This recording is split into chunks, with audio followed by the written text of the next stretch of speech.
There is a photograph you do not own. It exists only in memory, half-formed and blurred at the edges. You are 8 years old, standing on a kitchen chair pushed against the stove. The chair wobbles slightly under your weight. Your hands grip the edge of the pot, careful not to touch the heat as steam rises into your face. The apartment is silent, except for the bubble and hiss of water coming to boil. Through the window, the sky bleeds orange and violet. Other children are called home for dinner. You are making your own. The key around your neck is warm from your body heat. You have worn it so long, it has left a faint indentation on your skin, a small oval mark just below your collarbone. You learned to thread the string through your shirt so it would not catch on playground equipment, so other children would not ask why you carried your own key when their mothers waited at home. You learned not to answer questions about who would be there when you walked through the door. You became fluent in silence, in the grammar of doing without asking, of solving without explaining, of managing without help. People called you mature for your age. They used words like responsible, independent, capable. They did not understand these were not compliments to your character, but compensations for its absence. They did not see that maturity worn by a child is not a crown, but a weight pressing down on shoulders too narrow to carry it, forcing a spine to straighten before its bones have finished growing. Now you are the friend others call in crisis. You are the one who arrives with solutions already forming, with hands that know how to fix what is broken, with a mind that can untangle any problem except the one that lives inside your chest. When you are sick, you close the door. You take your own temperature, measure your own medicine, prepare your own soup. You do not call anyone. The thought of asking makes your throat tighten, makes your hands shake in a way that has nothing to do with fever. You tell yourself this is strength. You tell yourself this is self-sufficiency. You tell yourself the mantra that has carried you through every difficulty, I can do this myself. But beneath that mantra, barely audible, is another voice. It whispers the truth you have never spoken aloud.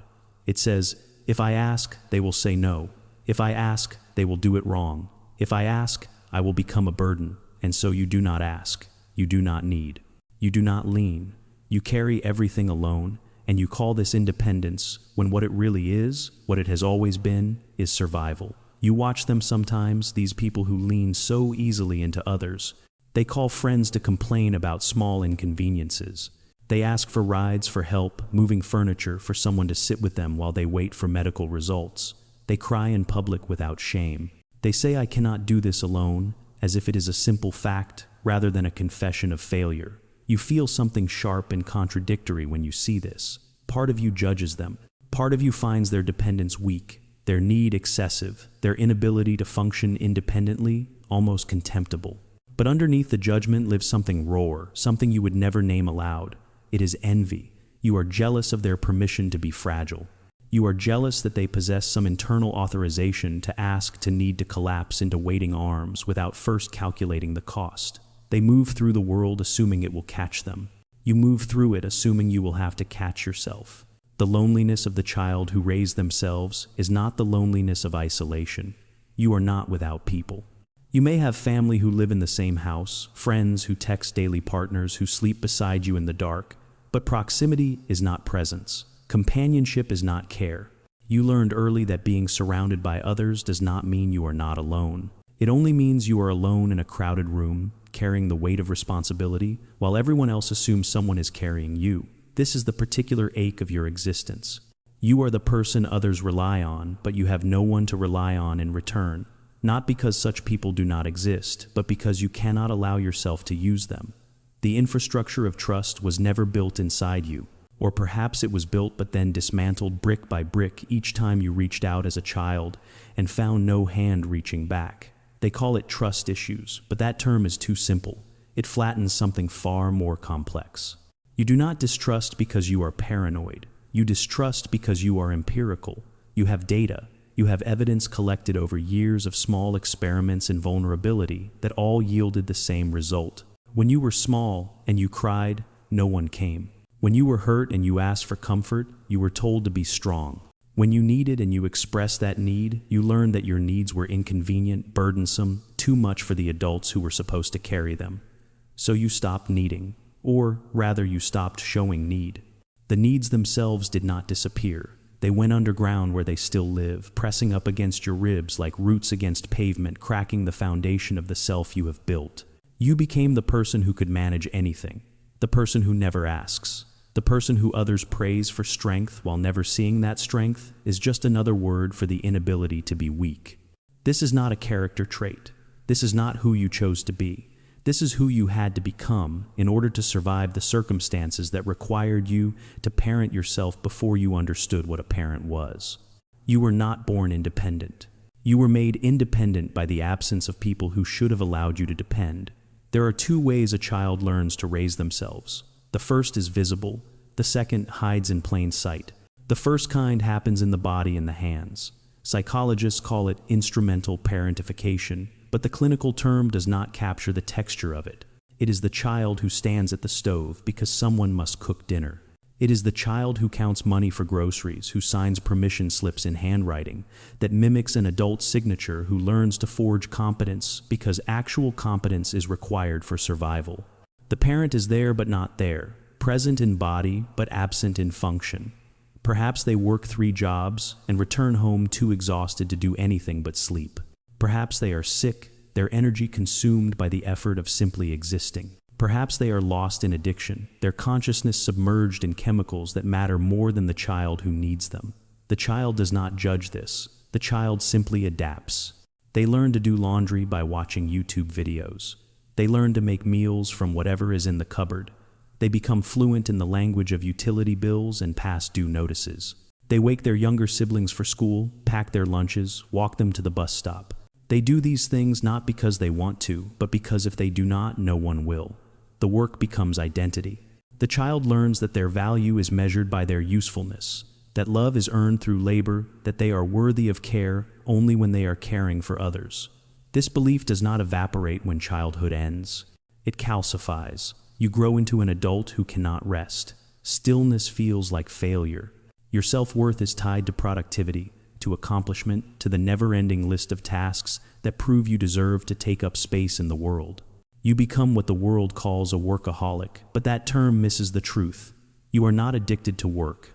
You are addicted to the feeling of being necessary because necessity was the only currency that bought you attention when you were small. But there is a second kind of parentification, one that leaves no visible evidence.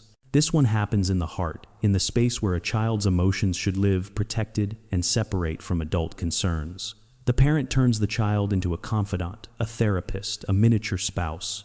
The mother weeps about the father's failures, and the child, who does not understand what divorce means, strokes her hair and promises everything will be okay. The father complains about work, stress, and financial pressure to his daughter, who is 10 years old and should be worrying about spelling tests, not mortgage payments. The child becomes the container for adult pain, the repository for feelings they have no framework to process. This is emotional parentification, and it is more insidious than the physical kind because it masquerades as closeness. The parent may even believe they have a special bond with this child. They may say, "My son is my best friend," or "My daughter is so mature, I can tell her anything." They do not see they are committing a form of emotional violation, that they are colonizing the child's inner world with their own unmet needs, that they are teaching the child that their purpose is to manage other people's feelings. The child in this dynamic loses something fundamental. They lose boundaries. They lose the ability to distinguish between their emotions and someone else's emotions, their responsibility and someone else's responsibility. Their nervous system becomes attuned not to their own needs, but to the emotional temperature of everyone around them. They learn to read micro-expressions, to detect shifts in tone, to become a walking emotional radar system, constantly scanning for signs of distress they must then fix. This is how you became what people call a people pleaser. But even that term is insufficient. You do not please people out of kindness. You please people out of compulsion. You please people because somewhere deep in your neural wiring, you learn that other people's happiness is your job, their sadness is your failure, their anger is your emergency. When someone near you is upset, your body responds as if you are in danger. Your heart rate increases, your breathing shallows. You feel responsible for fixing whatever is broken, even when you did not break it, even when it is not yours to fix. Attachment theory has a name for what develops in children who learn early that their caregivers are unreliable.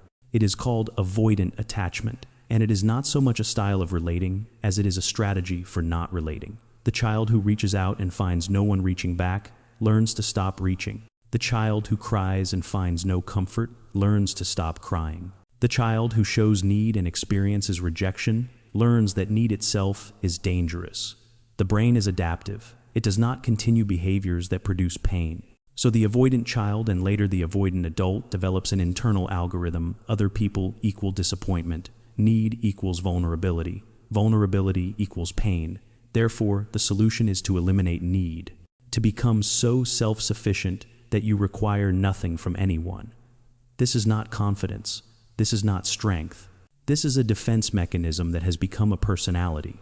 You tell yourself you prefer to be alone. You tell yourself other people are too much trouble, too unreliable, too likely to interfere with your carefully constructed systems. But this is not preference. This is protection. You have simply made a virtue out of necessity, transformed your childhood adaptation into an adult identity, and convinced yourself that what you were forced to become is what you choose to be.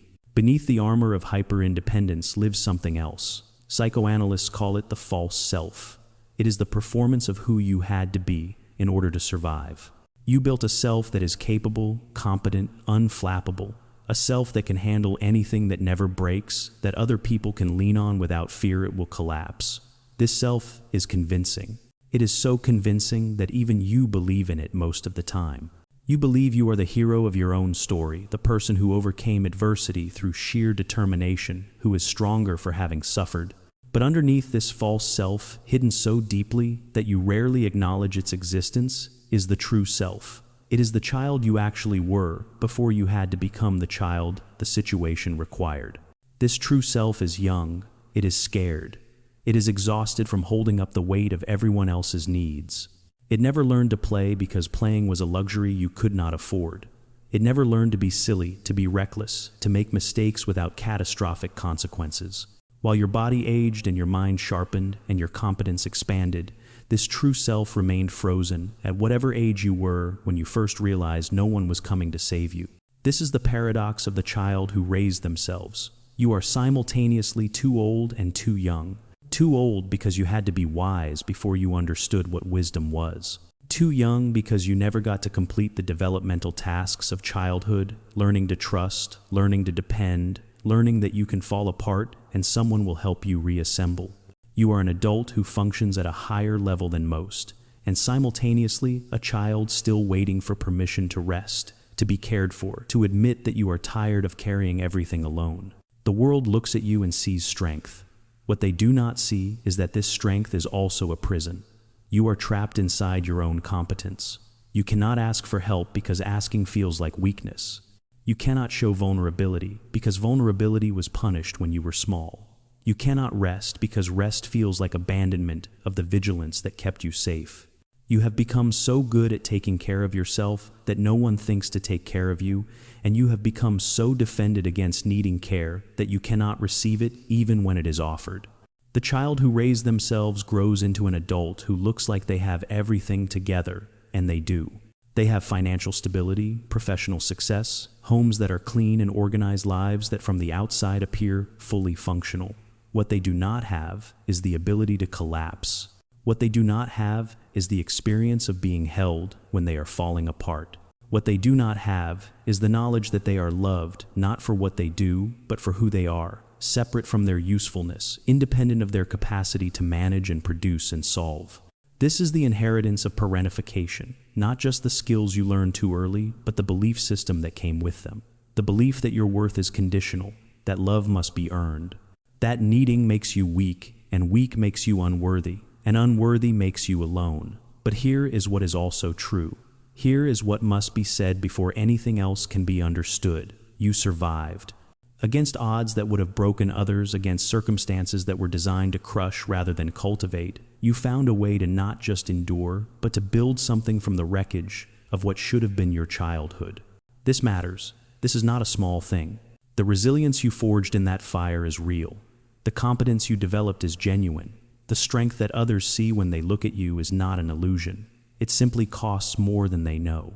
Look at what you have accomplished with resources most people cannot imagine operating without. You learned to solve problems before you learned algebra. You developed emotional regulation skills while your peers were learning to ride bicycles. You acquired a level of self-sufficiency that adults twice your age still struggle to achieve. You did this not because you were exceptional, though you are, but because the alternative was collapse. And collapse was not an option when others depended on you. When survival demanded your steadiness, when being a child was a luxury your circumstances could not afford. This is worth acknowledging. The part of you that is fierce and capable and unbreakable, that part earned its strength honestly. It walked through experiences that would have destroyed a weaker constitution. It held together a world that was falling apart. It kept going when everything in you wanted to stop. That deserves recognition, not dismissal. Your hyper-independence, however painful its origins, has also given you gifts. You have the ability to navigate chaos that paralyzes others.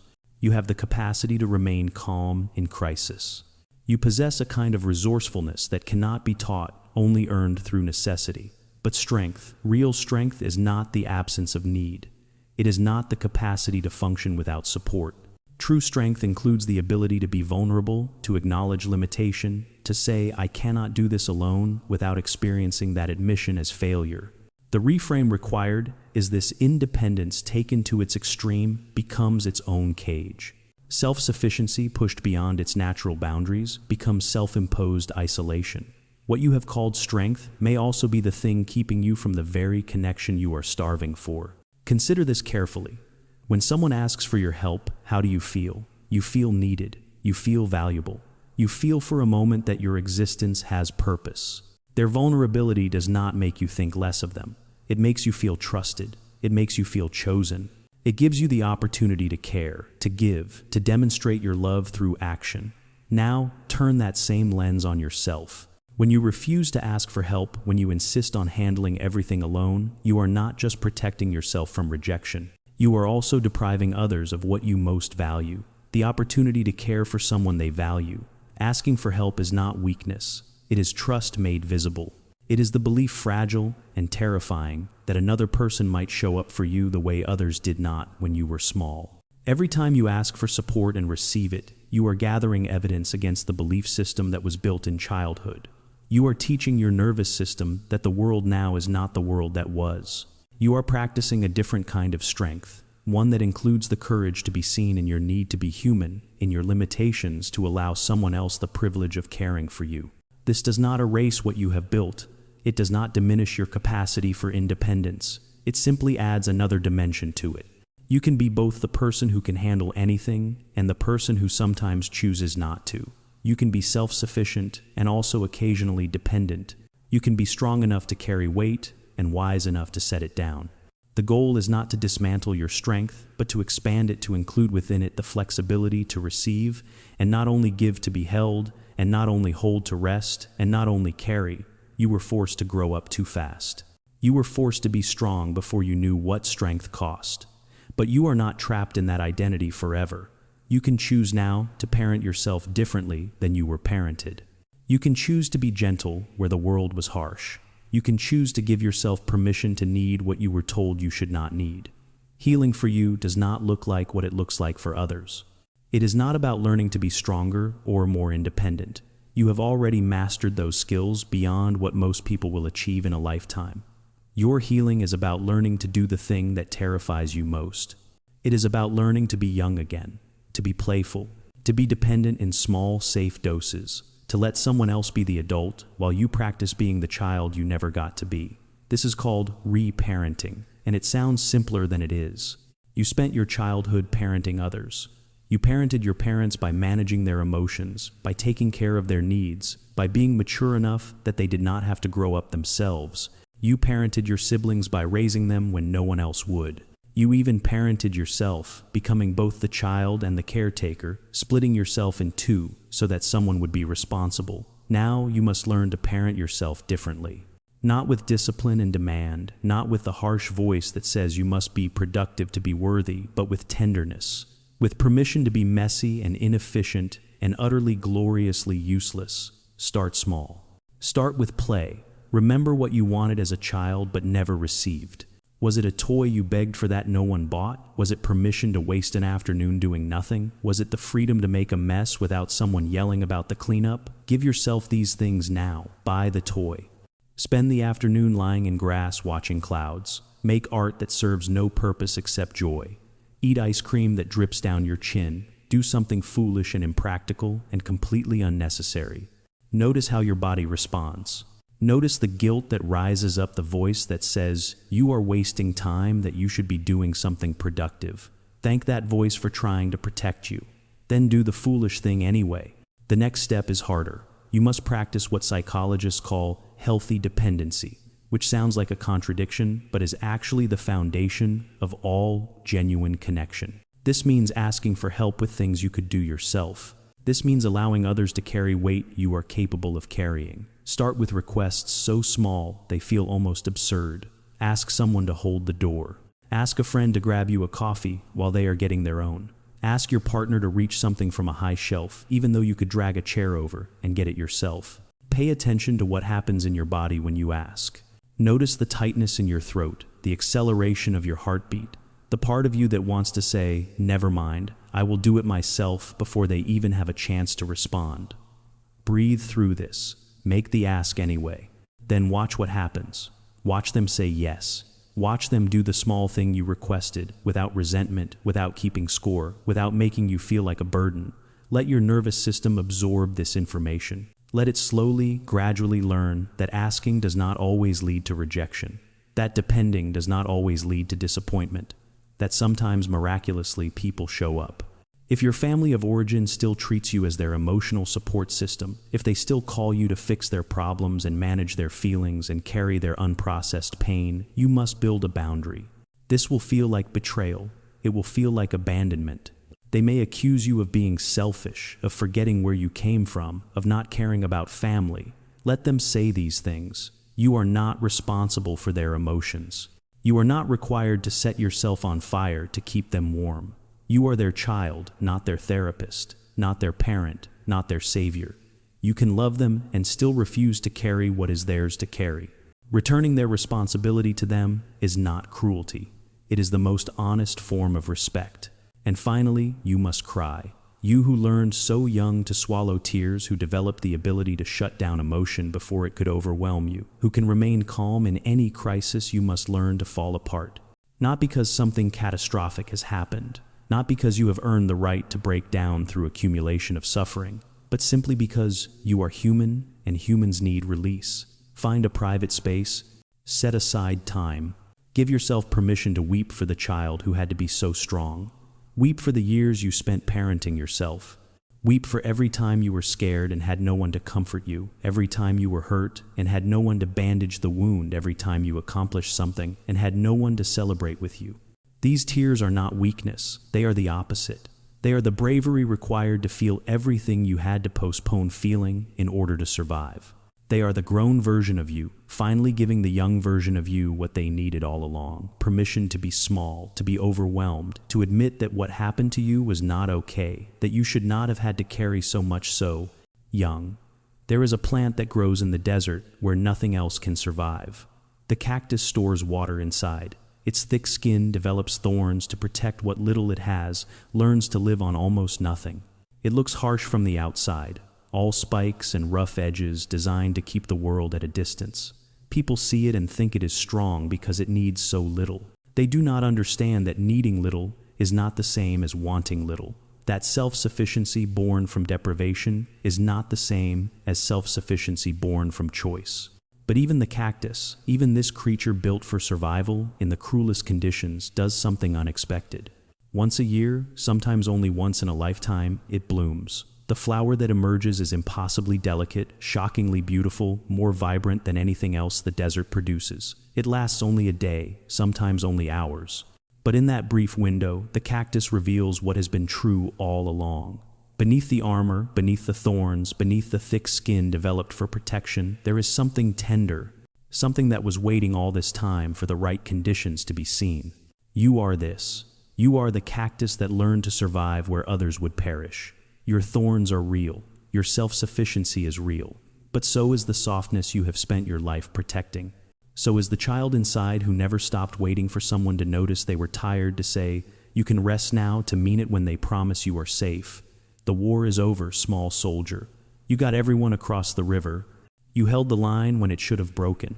You carried weight that was never yours to carry, and you did not collapse beneath it. You have earned every piece of ground you stand on. But now, finally, you can set the armor down. You can let someone else stand watch while you sleep. You can allow yourself to be cared for, to be young, to need, without shame. It is late, yes, later than it should have been, but it is not too late. You survived by raising yourself. Now you can heal by letting yourself be raised, by others, yes, but mostly by the part of you that knows, has always known what you needed all along, not to be stronger, just to be held.